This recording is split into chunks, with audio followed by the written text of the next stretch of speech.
Good morning everyone. কেমন আছেন সকলে? আশা করছি সকলে খুবই ভালো আছেন, সুস্থ আছেন। আমরাও কিন্তু বেশ ভালোই আছি। আমার নতুন একটা ব্লগে আপনাদের সকলকে অনেক অনেক স্বাগত জানাচ্ছি। আজকে হলো শনিবার, ঘড়িতে এখন প্রায় বাজে সকাল 7টা। এখন থেকে সকলকে সঙ্গে নিয়ে আজকে ব্লগটা শুরু করলাম। এদিকে সকালবেলা মাম্মামকে তো ঘুম থেকে ডাক দিয়ে দিয়েছি, কারণ আজকে মাম্মার স্কুল রয়েছে আর এক্সামও রয়েছে। ওই যে মাঝখানে একটা এক্সাম হয়নি, তো সেই এক্সামটাই আজকে হবে, নয়তো শনিবার করে মাম্মার স্কুলটা বন্ধই থাকে। তো এই তো ওইদিকে মাম্মামকে ফ্রেশ করি, ওকে পটি করানোর জন্য বসিয়ে দিয়ে আমি এইদিকে ওর সমস্ত কিছু গুছিয়ে নিচ্ছি। আজকে আর সকালবেলা টিফিন বানাইনি, আজকে আর একদম ইচ্ছে করছিল না টিফিন বানানোর, তো ভাত রান্না করে নিয়েছি। আর এই তো এইদিকে এখন মাম্মার ড্রেসগুলো বের করে নিলাম। ওইদিকে তো আর পটি হয়নি, তো এর মধ্যে এই তো এই কাজগুলো করে নিয়ে আমি ওই তো মাথাটা চিরুনি করে নিচ্ছি। আজকে আর সকালে স্নান করার পর মাথাটা চিরুনি করাই হয়নি, তো এই তো এখন চিরুনি করে ভালো করে সিঁদুর দিয়ে নিলাম আর মুখে একটু ক্রিম লাগিয়ে নিলাম।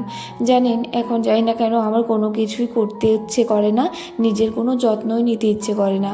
ওই যে মুখের মধ্যে কোনো কিছু লাগাই না, আমি জানি না কেন আমি এমনটা হয়ে যাচ্ছি। জানেন তো আমার নিজের বলতে আমি কোনো ক্রিমই লাগাই না। ঠান্ডার দিনে বড়লিন লাগাই, আর গরমের দিনে যদি ইচ্ছে হয় ওই তো জনসনের একটা ক্রিম আছে, সেটাই আর কি মাম্মামও লাগায়, তো সেটা আমিও লাগিয়ে রাখি। তো আমাদের এখন সেটাই চলছে, মানে মুখের যত্ন একদমই নেওয়া হচ্ছে না। জানি না আমি মুখে কি লাগাবো, আমার স্কিনের কি যত্ন করব, আমি শুধু এটাই ভাবি। তো যখন যেটা পাই আমি তখন সেটাই দিয়ে ফেলি। যাই হোক, ওইদিকে মামারও ওই যে দেখুন পটি করা হয়ে গেছিলো, ওকে নিয়ে এসে এখন ড্রেসটা পরিয়ে দিচ্ছি। ড্রেসটা পরিয়ে তারপর ওকে ভাতটা খাওয়াতে বসাবো। ভাতটা খেতে বেশ অনেকটা দেরি করে জানেন, সেই কারণে ভেবেছি যে ওকে আজকে ড্রেসটা পরিয়ে দিয়ে তারপর হয়তো ভাত খাওয়াতে বসাবো। ওইদিকে মাম্মামকে রেডি করিয়ে দিয়ে রান্নাঘরের দিকে চলে এসেছি। এখন এই তো ভাতটা বেড়ে নেব মাম্মার জন্য। সকালে শুধু সেদ্ধ ভাতই করেছি, কোনো ভাজাভুজিও করিনি। সকালে ওই তো পেঁপে সিদ্ধ, আলু সিদ্ধ আর ওই তো ডাল অল্প দিয়ে ভাত বানিয়ে নিয়েছিলাম। ওই তো ভাতের মধ্যে অল্প একটু ডাল ছিটিয়ে দিলে কিন্তু খেতে বেশ ভালো লাগে। মাম্মামও ওই তো গরম গরম খেয়ে যায়, তো ভালো লাগে। তো সকালবেলা অন্য কোনো কিচ্ছু খাবে না, মানে বিস্কিট দেই বা যাই দেই তো সেটা খাবে না, কিন্তু সেদ্ধ ভাত অল্প একটু করে দিলে 2-1 বার যাই খাক ও খেয়ে যায়। তো সেই কারণে কিন্তু আমি ওকে সকালবেলা সেদ্ধ ভাতটাই করে দিই। মাম্মামকে খাইয়ে দাইয়ে এইদিকে দেখুন আমরা কিন্তু বেরিয়ে পড়েছিলাম মাম্মাকে স্কুলে নিয়ে যাওয়ার জন্য। এই যে দেখুন কিভাবে ওর বাবার পেছনটাতে বসে রয়েছে। মামাকে ডাকছিলাম, বলছিলাম যে মামা তুমি ভালো করে কিন্তু এক্সাম দেবে। ও আর কি কোনো কথা বলছিল না, ও আর মনের মতো করেই যাচ্ছিল। কয়েকদিন পর যদি বন্ধ থাকে, মানে কয়েকদিন যদি বন্ধ থাকে মাঝখানে কিন্তু ওই তো স্কুলতে যেতে ইচ্ছেই করে না। আজকেও সেই দিনটাই লাগছিল, এতদিন তো দুর্গাপূজার বন্ধ গেল, এখন আবার ওই তো মামাকে স্কুলে যেতে হয়েছে বলে মনটা একটু খারাপ লাগছিল। কিন্তু হ্যাঁ, ও না করছিল না যে স্কুলে যাব না। তো মামামকে স্কুলে দিয়ে এসে বরকে ওদিকে ভাতটা দিয়ে দিয়েছিলাম, ও খাওয়া দাওয়া করে চলে গেছে দোকানে। আর সকালবেলা আমি অল্প একটু কিছু খেয়ে কাজে লেগে পড়েছি। এইদিকে বিছানাপত্র তো গুছাতে হবে। এইদিকে এখন প্রথমে সোফাটা ধরলাম। জানেন আমাদের এই সোফাটা এতটা নোংরা হয়ে থাকে, নোংরা বলতে গেলে কিছু না কিছু আমার এই সোফাটাতেই থাকবেই। তো সোফাটা একটু ভালো করে গুছিয়ে নিলাম, গুছিয়ে চলে আসলাম আবারও বাইরে। মা এদিকে জলদি করে বললো যে তাড়াতাড়ি করে আগে মুড়িটা উঠিয়ে নাও, তারপরে বিছানাপত্র গোছাবে। এইদিকে মুড়িটা এই যে ঠোঙাতে থাকলে আবার সোটা হয়ে যাবে। একদম গরম মুড়ি ছিল, দাদার দোকান থেকে এনে বলছে তাড়াতাড়ি করে চেলে ঢুকিয়ে রাখো ডিব্বাতে।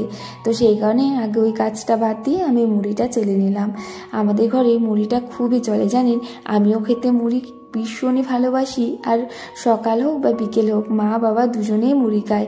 হ্যাঁ, বাবা সকালবেলা মুড়ি খায় না, কিন্তু মার সকালবেলা মুড়ি লাগবেই। আর সন্ধ্যাবেলায় আমিও মুড়ি খাই, তো আমার ভীষণই ভালো লাগে মুড়ি খেতে। কখনো হয়তো ভাত দিয়েও মুড়ি খাই, মানে মুড়ির পাগল বলতে পারেন আমি। অনেকে হাসবে, কিন্তু সত্যি কথা আমার মুড়ি খেতে ভীষণই ভালো লাগে। তো এদিকে মুড়িটা চেলে নিয়ে আমি এইদিকে আবারও ঘর গোছানো শুরু করে দিয়েছি। জানেন মাম্মাম কালকে খুবই একটা দুষ্টুমির কাজ করে নিয়েছে। কালকে আমার এই তোষকে এতগুলো জল ফেলে দিয়েছে।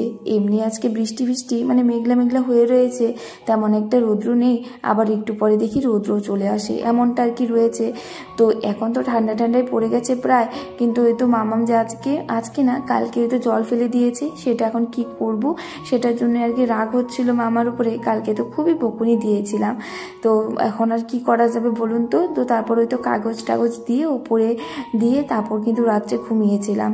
তো আজকে আবার ওই তো সেটাই ঠিকঠাক করলাম। আর ওই তো চাদরটার মধ্যে কালকে আবার সিঁদুরও ফেলেছে, তো সেই চাদরটা আবার কি উঠিয়ে নিয়েছিলাম। দুর্গাপূজার আগের থেকে আমাদের যে এতটা পরিমাণে কাপড় ধোয়া হচ্ছে, বিশেষ করে আমার জানেন অনেকগুলো করে কাপড় ধুতে হচ্ছে, রোজটা দিনই আমার কাপড় ধোয়া হচ্ছে। তো এখন আর ইচ্ছে করছিল না যে কাপড় ধুই, আজকে তো একদমই ইচ্ছে করছিল না। কিন্তু এই যে কাপড় যে রয়ে গেছে, এই কাপড়গুলো যদি জমিয়ে রাখি কালকে আরও অনেকগুলো হয়ে যাবে, তো সেই কারণে আর জমিয়ে রাখলাম না। আজকেই ভাবলাম যে ধুয়ে দিই, নয়তো কালকে আরও হবে, আজকের কাপড় মিলিয়ে অনেকগুলো হয়ে যাবে।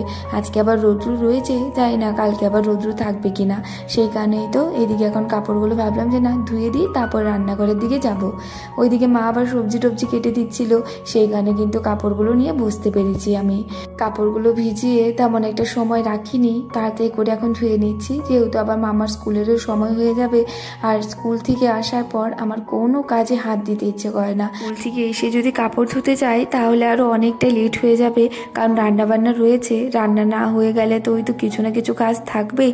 তো এসে তারপর ওই কাজগুলো করে নিতে হয়, তো সেই কাজগুলো করে নিয়ে তারপর ওই তো কাপড় ধুতে গেলে অনেকটা সময় লেগে যাবে। তো সেই কারণে ভাবলাম যে না এখনই ধুয়ে দিই, কাপড়গুলো ধুয়ে নিয়ে তারপরে একদম রান্নাঘরের দিকে যাব, যতটুকু পারি রান্নাবান্না করে রেখে যাব, তারপর নয়তো স্কুল থেকে এসে করব।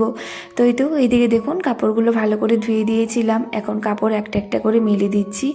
আর আজকে দেখুন কতটা ভর্তি, একদম মানে সব জায়গাতেই কাপড় কাপড় কাপড়। কয়েকদিন থেকে আমি এতটা পরিমাণে কাপড় ধুচ্ছি, আর কালকেরও কয়েকটা কাপড় রয়েছে যেগুলো শুকায়নি। ওই তো এদিক দিয়ে আজকে আবার সকালবেলার দিকেই মা দেখে এদিকে মেলে দিয়েছে, রৌদ্র এসেছে বলে। তো ওই তো ওইদিকে আমিও কাপড়গুলো মেলে টেলে চলে আসলাম চটজলদি করে রান্নাঘরের দিকে। মা ওদিকে সমস্ত সবজি কেটে কুটে রেখে দিয়েছিল, এদিকে আজকে শাক রান্না করলাম। আর ওই তো মামার জন্য আলু ভাজা, আমাদের জন্য একটা তরকারি করব মাখা মাখা করে। আর এই তো এখানে করব হলো মুগের ডাল, যেহেতু আজকে শনিবার তো নিরামিষই রান্না হয়, তো মুগের ডালটাই বানালাম। আর ওই তো লাউ দিয়ে করেছি, তো এই মাসে নাকি লাউ খেতে হয়, তো মা এই তো লাউ রেখে দিয়েছিল। ওই দিন তো ওই যে মাছের মাথা দিয়ে লাউয়ের ঘন্ট করেছিল, আমি তো আবার মাছ খাই না, তো মা আবার লাউ রেখে দিয়েছিল অল্প একটু, যেটা আর কি ডাল দিয়ে এখন করলাম। তো এই তো এইটুকু রান্নাবান্না করে রেখে আমি চলে গেছিলাম মামাকে আনতে। মামাকে স্কুল থেকে নিয়ে আসার পর তারপরে আরও বাদ বাকি যেই রান্নাগুলো রয়েছিল সেই রান্নাগুলো করে নিয়েছিলাম। এই তো দেখুন স্কুল থেকে আসার পর কতটা খুশি হয়ে যায় মামাম। তো ওইদিকে ওকে স্কুল থেকে এনে খাইয়ে দাইয়ে ঘুম পাড়িয়ে দিয়েছিলাম। আজকে অনেকটা দুষ্টামি করছিল, তারপরেও একটু ঘুমিয়েছে। তো তারপর আমিও একটু শুয়েছিলাম, তো উঠে নিয়ে আমি এদিকে এখন পুজোর ঘরে চলে আসলাম, মানে ঠাকুর ঘরের দিকে। আজকে আমাদের ঘরে ধানকিচ্চা করা হচ্ছে, বলে নাকি দুর্গাপূজার 2.5 দিন নাকি না 3 দিন পর ধানকিচ্চা করা হয়। ওই যে ভোলে বাবা নাকি রাগ করে মালো দুর্গাকে মানে কচু গাছতলায় নাকি রেখে দেয়, তো ধানকিচ্চা করে আমরা মা দুর্গাকে ঘরে আনি। তো এমনই একটা নিয়ম, তো সেই নিয়মটাই আজকে আর কি পালন করছি। জানি এটাও একটা শুনতে কেমন একটা লাগে না, কিন্তু এটাই নাকি সত্যি কথা, জানি না ঠিক। তো যেভাবে আর কি আমাদের নিয়মগুলো, সেই নিয়মগুলো পালন করার জন্য কিন্তু পূজাটা, তো সেইভাবে কিন্তু সবাই আজকে আমরা পুজোটা করি। তো ধানকিচ্চা বলে এই ঠাকুরটাকে। তো এদিকে পুজোটা হয়ে গেছিল, এখন 2.5 পাক দিয়ে তারপর নাকি ঘরে ঢুকতে হয়, তো সেভাবেই আমি করলাম। আর পুজোটা কিন্তু সন্ধ্যার দিকে করতে হয়। তো এসে ঠাকুর ঘরে ঠাকুরটা রেখে নিয়ে এখন আমি সন্ধ্যাটা দিয়ে নিলাম। যাই হোক আজকে ব্লগটাও আমি এখানেই রাখছি। আপনাদের আজকের এই ছোট্ট মোটো ব্লগটা কেমন লেগেছে কমেন্ট করে অবশ্যই বলবেন।